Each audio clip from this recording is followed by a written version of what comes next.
The Pixel 10 is not real, and I don't like what that means both now and potentially for the future. But to best illustrate this, I want to take you back 17 years by introducing you to this thing. It is a Canon FX6 IS. It is a bridge camera with a whopping 20 times optical zoom. Funnily enough, the same maximum zoom cap that's on the new Pixel 10. But as I'm sure you can tell, this goes about achieving that a very, very different way. It's perhaps a turning point, going down a new road and leaving the past behind, or at least confirming and substantiating a new way to get things done. And it's not all about cameras, but I want to talk about that to start with. I want to first talk about zoom, not the software, the thing you do with the camera. I don't know what it is, I use it all the time. Being able to snap a pic of something really far away just does things for me. And most high-end phones these days have 5 times optical periscopes. The Pixel 9 didn't, but Google has actually done a stellar job of including one now in the mainline Pixel devices, all of them outside of the A series. And who knows, the 10A isn't out yet, so maybe they'll put one in there as well. This isn't the same as the one on the 10 Pro or even the 9 Pro. It's a 10.8 megapixel 1/3.2 inch sensor with a 5 times optical lens with OIS, and it is quite honestly pretty decent. It's not going to blow you away, but it's very usable, and as I will get onto, Google is doing shed loads with AI and processing to get images from this camera looking quite good. The hardware on offer here isn't crazy, and that's why I wanted to include the Canon SX20 IS in the mix, because it is literally the opposite. Hardly any processing at all, no AI, no upscaling tech or resharpening, is as old school as you can get on a 12 megapixel 1/2.3 inch CCD sensor with OIS. And when you put the 20 times images side by side, you really get a sense of what that new tech is doing. That almost makes images look uncanny at times. The Canon definitely looks older in what it produces. You look at the images and you go, yep, those things are old. But you always get a sense that what you're looking at is real. And though I know a lot of you will love AI and cannot believe just how good it can be, I mean, the fact that this camera is so small in such a form factor compared to the Canon, it's like night and day, right? But I am maybe a little bit disconnected in that sense. I want what I take to be real.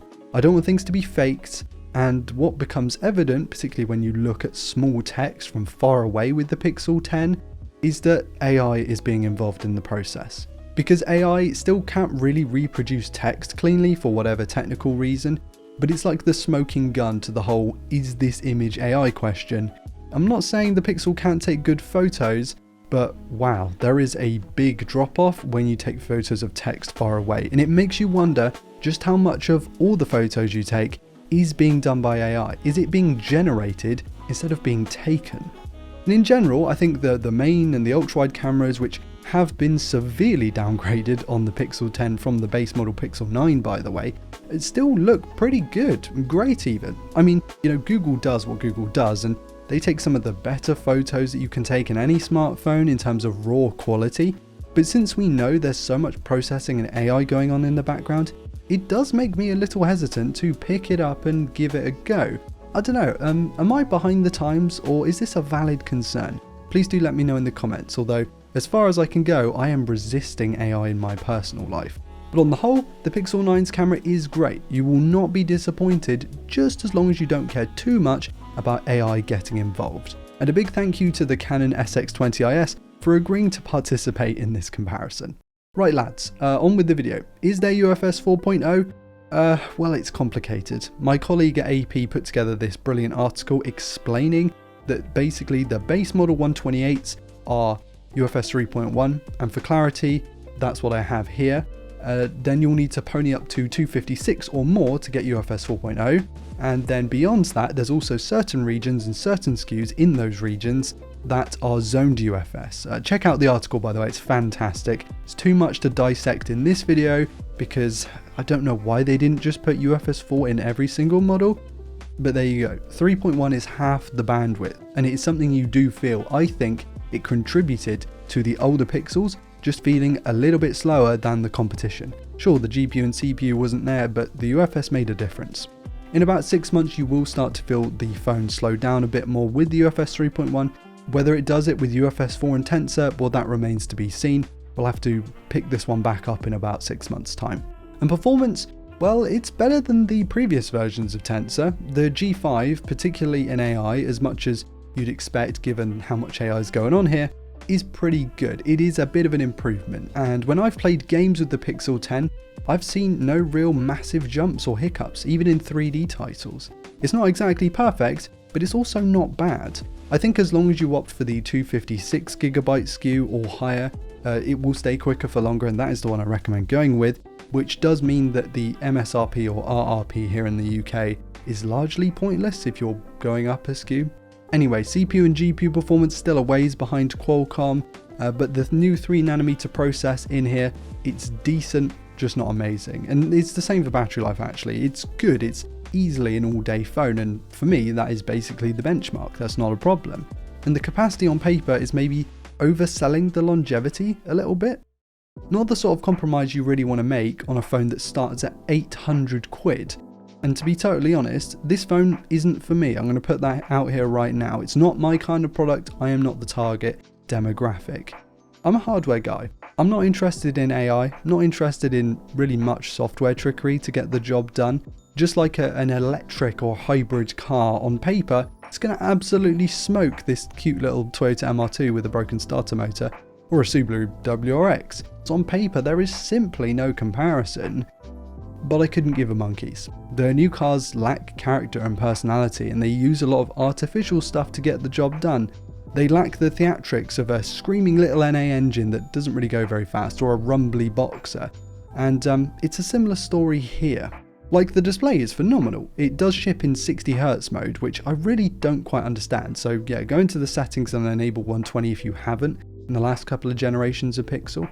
The brightness and sharpness, out of this world, really nice display on the 10. And it's carrying on from a wonderful panel on the 9, and actually the 8 did a brilliant job as well.